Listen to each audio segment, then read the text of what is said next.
ACCA करें या MBA करें।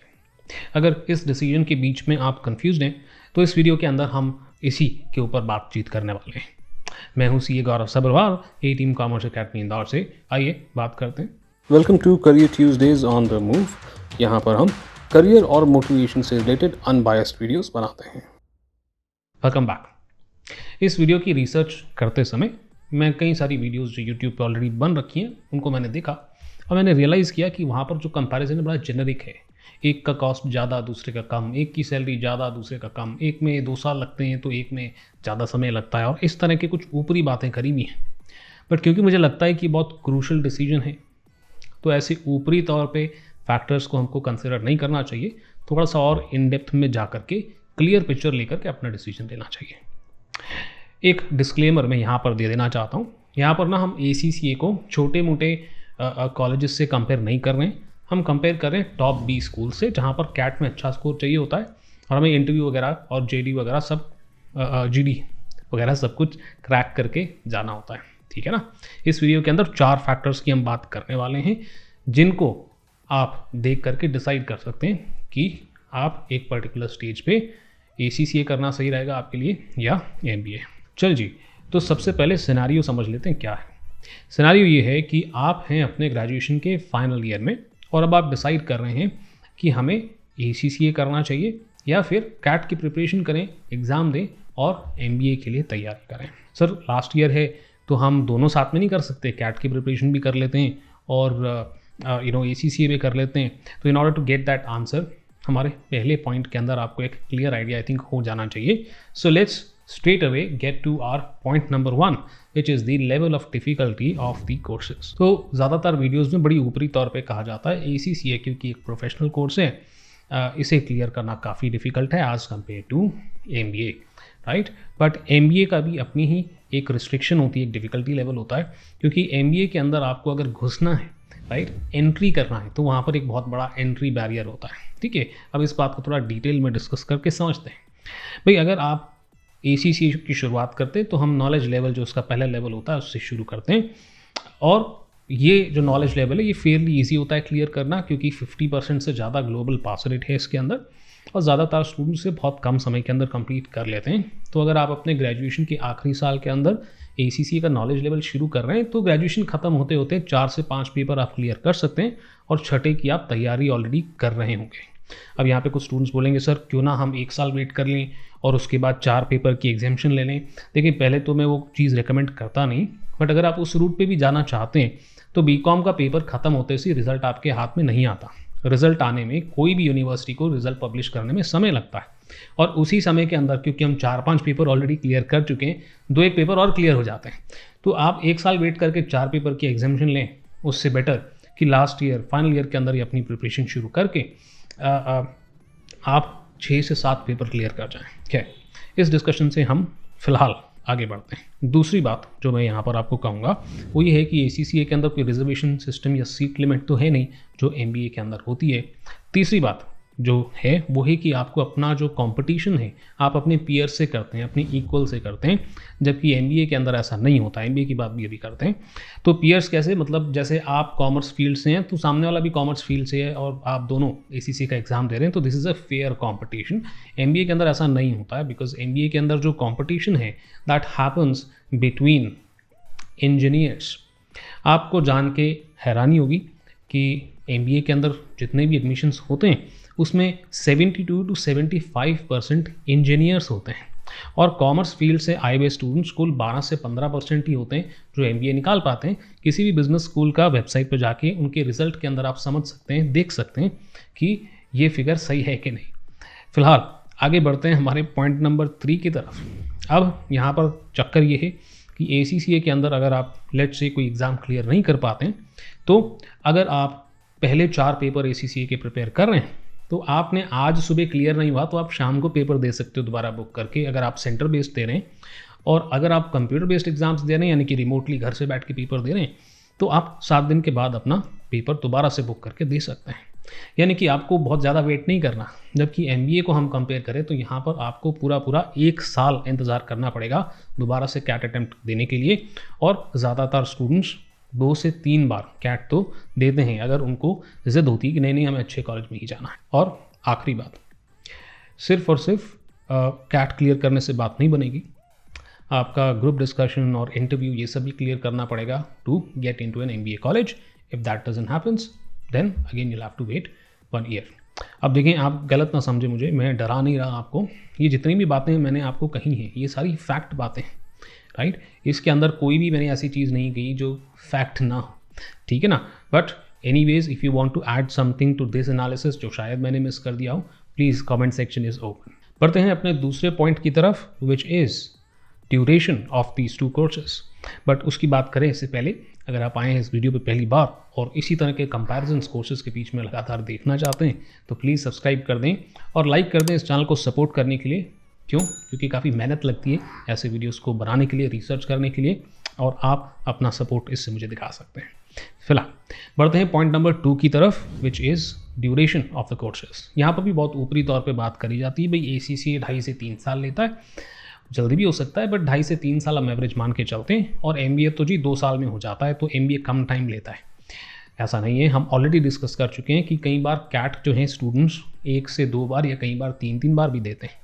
सो MBA शुरू करने के लिए 3 साल तो हमारे यूँ ही 2 से 3 साल तो नॉर्मली लग ही जाते हैं, और उसके बाद हमारा MBA शुरू होता है जो 2 साल में ख़त्म होता है। तो हम कह सकते हैं कि MBA अगर आप एक बार में भी कैट निकालते हो तो भी ग्रेजुएशन कंप्लीट करके कैट दे करके MBA का जो सेशन शुरू होता है उसके बीच में 1 साल का समय तो निकल ही जाता है। That means MBA is not 2 years, it is a minimum of 3 years and can also take up to 5 years। तो ड्यूरेशन अगर आप कहने जाएंगे कि नहीं सर ACCA जो है वो ज़्यादा समय लेता है, तो ऐसा नहीं है, दोनों सेम समय लेते हैं, या फिर in worst case scenario MBA might take a little more time अगर आपको कैट क्लियर करने में देर हो जाती है। हाँ, ये बात सही है कि एक बार MBA में एंटर कर गए तो फिर क्लियर करना दिक्कत की बात नहीं है, फिर लेवल आसान हो जाता है। जबकि ACCA में उल्टा है, जैसे जैसे आप लेवल्स पे प्रोग्रेस करते जाते हैं, प्रोफेशनल लेवल तक जाते हैं, तो फिर प्रोफेशनल लेवल जो है बेहद डिफिकल्ट हो जाता है एज़ कम्पेयर टू नॉलेज और स्किल लेवल। तो ये बात तो क्लियर है कि आप क्लास 10th के बाद या 12th के बाद भी ACCA शुरू करते हैं तो MBA की एलिजिबिलिटी से भी पहले आप ACCA क्लियर कर लेंगे, इसलिए उस सिनेरियो को हमने यहाँ कंसिडर नहीं किया। आते हैं अपने पॉइंट नंबर 3 की तरफ, विच इज़ एक्सपेंसेस। अगेन आप टॉप 20 स्कूल्स को देखें तो उनका एक्सपेंस जो है कहीं गुना 7, 8, 10 गुना हो जाता है as compare to what you pay in the ACCA। और इसलिए ये जानना बेहद ज़रूरी हो जाता है कि क्या इतना खर्चा करना वर्थ है। That brings us to our point number 4, which is salary. अब यहाँ पर भी हम ऊपर से बात कर सकते हैं, हम कह सकते हैं भाई ACCA जो है average salary 7 lakh, 8 lakh, 9 lakh, what ever, एक एवरेज फिगर हम पकड़ सकते हैं, और अलग अलग वीडियोस में अलग अलग फिगर्स हमको दिखते हैं, बट एक फेयर फिगर 7 से 8 लाख के बीच में आप एक्सपेक्ट करके चल सकते हैं। MBA के केस में average salary from a top business school ranges somewhere around 20 lakh per annum. ये एवरेज सैलरी की बात कर रहा हूँ, इट मे बी लोअर और it may be way higher than 20 lakh per annum. अब यहाँ पर हम एवरेज सैलरी का कंपैरिजन करने लगते हैं तो हमें लगता है कि नहीं MBA में बहुत ज़्यादा है, बट यहाँ पर आपको एक अलग पर्सपेक्टिव से इस चीज़ को देखने की ज़रूरत है, और वो ये कि MBA करने वाले जो 72 to 75% लोग हैं जो इंजीनियर्स हैं, पहले उनकी बात करते हैं। अब ये जो इंजीनियर्स होते हैं ये ऐसे वैसे कॉलेजेस से नहीं आते, ये बहुत अच्छे कॉलेजेस से आते हैं, इनफैक्ट कई सारे तो IIT से होते हैं। और ये जो इंजीनियर्स होते हैं ये अगर MBA ना करते और तुरंत IIT या किसी अच्छे इंजीनियरिंग कॉलेज करने के बाद अपना सफ़र शुरू कर देते तो इनकी starting salary usually somewhere between 16 to 18 lakh per annum तो वैसे ही होती है। तो अगर MBA जो वो 3 साल में कर रहे हैं, पहला साल प्रिपरेशन का और 2 साल MBA के, उतने ही 3 साल के एक्सपीरियंस में वो बहुत ईजिली 20 लाख या 30 लाख पर एनम की सैलरी को भी क्रॉस कर सकते हैं। और इसलिए 2 साल 3 साल MBA करने के बाद अगर 20 लाख पर एनम की सैलरी इन लोगों को मिलती है तो ये एवरेज सैलरी कोई बहुत अच्छी नहीं है। अगली बात, यहाँ पर हम कॉमर्स स्टूडेंट्स की बात कर लेते हैं। तो ये जो 12 to 15% स्टूडेंट्स हैं जो MBA कर पाते हैं, कॉमर्स स्टूडेंट्स, अगर वो MBA करने की बजाय ACCA शुरू कर देते हैं और 3 साल जॉब में वर्क कर दें तो इंडिया के अंदर ही उनका पैकेज भी 20 लाख या मे बी हायर हो सकता है depending on their skill set. अब आप बोलोगे सर आप तो ACCA की तरफ जो है बायस्ड हो गए हो और आप MBA नहीं करना, आप शायद उस डायरेक्शन में जा रहे हैं। नहीं, मेरा ऐसा कहना नहीं है, मैं आपको बस एक पर्सपेक्टिव दे रहा हूँ कि भाई इस नज़रिए से भी आप सोचें। एक्सेप्शनल स्टूडेंट्स होते हैं जिनके 50-50, 60-60 लाख के और उससे भी कहीं ज़्यादा के पैकेज लग जाते हैं, ऑब्वियसली उनके लिए तो वर्थ है ही, बट फेयर कंपैरिजन के लिए मैं हाई एंड को लेने की बजाय एवरेज फिगर ले रहा हूँ, एक फेयर कंपैरिजन हो जो ज़्यादातर लोगों को समझ में आए, क्योंकि ज़्यादातर लोग टॉप पे नहीं होते, टॉक पे तो सिर्फ 1, 2 या 3 लोग होते हैं। तो अब सर आपने 4 फैक्टर्स की बात कर दी और आपने इतने सारे पॉजिटिव नेगेटिव सब जगह डाल दिए कि हम तो कंफ्यूज ही हो गए कि ACC करना चाहिए कि MBA करना चाहिए। तो अब बारी आती है हमारी जो फाइनल वर्डिक्ट की, जिसके अंदर मैं आपको थोड़ा सा क्लैरिटी देना चाहता हूँ। देखिए, मुझे बहुत डिमीनिंग लगता है, बहुत ख़राब लगता है अगर आप अपना डिसीजन जो है डिफ़िकल्टी के बेसिस पे लें। It should not be your criteria. हाँ, हमें अवेयरनेस होनी चाहिए, बिकॉज हमको सेल्फ चेक करना है कि भाई हम कर भी सकते हैं कि नहीं। अपने आप से झूठ नहीं बोलना, ये बहुत ज़रूरी है। साथ ही साथ में आपको चेक करना चाहिए अपना इंटरेस्ट लेवल, क्योंकि ACCA का कोर्स करिकुलम बिल्कुल अलग है और MBA फाइनेंस का कोर्स बिल्कुल अलग है। And because of that in दोनों का कंपैरिजन करना तो कोई लॉजिकल है ही नहीं।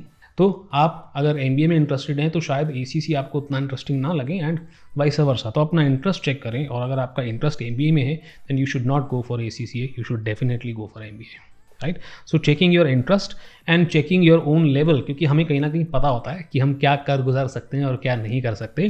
तो आपको अपना भी एक लेवल जो है चेक करना है। जैसा कि मैंने आपको बताया, MBA की शुरुआत मुश्किल है मगर ACCA का एंड मुश्किल है। ACCA में घुस जाते हैं और इनिशियली कुछ पेपर्स क्लियर हो जाते हैं, बट जैसे ही आप प्रोफेशनल लेवल पर आते हैं तो कहानी एकदम पलट जाती है। जबकि MBA के अंदर हम एक बार घुस जाते हैं तो 2 साल में उसे क्लियर करना और एक डिसेंट मार्क्स से क्लियर करना कोई बड़ी बात नहीं है। एक और बात, कई लोग ना ACCA शुरू करते हैं और फिर उन्हें ऐसा लगता है कि यार अगर हमने MBA किया होता तो हमारे स्किल्स जो हैं अलग लेवल पे होते, हमें लोगों से बात करना आता, हमें नेगोशिएशन स्किल्स, कम्युनिकेशन स्किल्स आता, और भी कई सारी चीज़ें जो MBA को सिखाई जाती हैं वो हमें नहीं आती। तो इसका बहुत क्लियर जवाब है कि जब आप ACCA कर रहे होते हो तो एटलीस्ट टिल स्किल लेवल हमारे पास काफ़ी समय होता है एक्स्ट्रा करिकुलर एक्टिविटीज़ करने का भी। And while you're doing your ACCA क्यों ना आप अपने स्किल्स को शार्प कर लें। और इसी बात पे 2023 के अंदर, यानी कि अब कौन से स्किल्स आपको ACCA के साथ करने ज़रूरी हैं एक अपने करियर में डिफरेंस लाने के लिए, please let me know in the comments down below. मैं फटाफट से उसके लिए भी एक वीडियो बना दूंगा। एक वीडियो हमने ऑलरेडी CA वर्सेस MBA की बना रखी है, तो वो भी आपको लिंक जो है डिस्क्रिप्शन में मिल जाएगा, उसे भी आप देख लें। सिमिलर कंपैरिजन CA के साथ भी हमने कर रखा है। एंड फाइनली, अगर आपको MBA कैट से डर लग रहा है, आपको अपनी कैपेबिलिटी पे शक है कि भाई आज तक तो हमने कोई बहुत बड़ा एग्ज़ाम क्लियर नहीं किया या फिर हमारे स्कोर्स जो हैं यूजुअली एवरेज रहे हैं, तो कॉन्फिडेंस गेन करने के लिए आप ग्रेजुएशन के स्टार्टिंग में ही कोई छोटा मोटा कोर्स कर सकते हैं, प्रोफेशनल कोर्स कर सकते हैं जो कम ड्यूरेशन में हो जाता है। That can help you build confidence and then you go for CAT, right. तो ऐसे छोटे मोटे कोर्सेज जैसे कि CA में USA आप कर सकते हैं जो MBA फाइनेंस से काफ़ी मैच खाता है, या फिर आप एनरोल्ड एजेंट का कोर्स कर सकते हैं अगर आप US टैक्सेशन में इंटरेस्टेड हैं। और ऐसे और कई सारे कोर्सेज जिसके बारे में मैं बात हमारे चैनल पे करता रहता हूँ। अगर आप चाहते हैं कि एक फ्रेश वीडियो बना दूँ कि आप कॉमर्स के बाद कौन कौन से प्रोफेशनल कोर्सेज कर सकते हैं शॉर्ट टर्म के अंदर विद इन 1 ईयर, तो लेट मी नो इन दी कमेंट्स डाउन बिलो, उसके ऊपर भी एक वीडियो बन जाएगी। तो आई एम श्योर आपके पास और कई सारे सवाल होंगे हैं, तो फटाफट पूछना शुरू कर दें कमेंट सेक्शन में। मैं आपसे मिलता हूँ दैट्स करेक्ट अगले वीडियो में।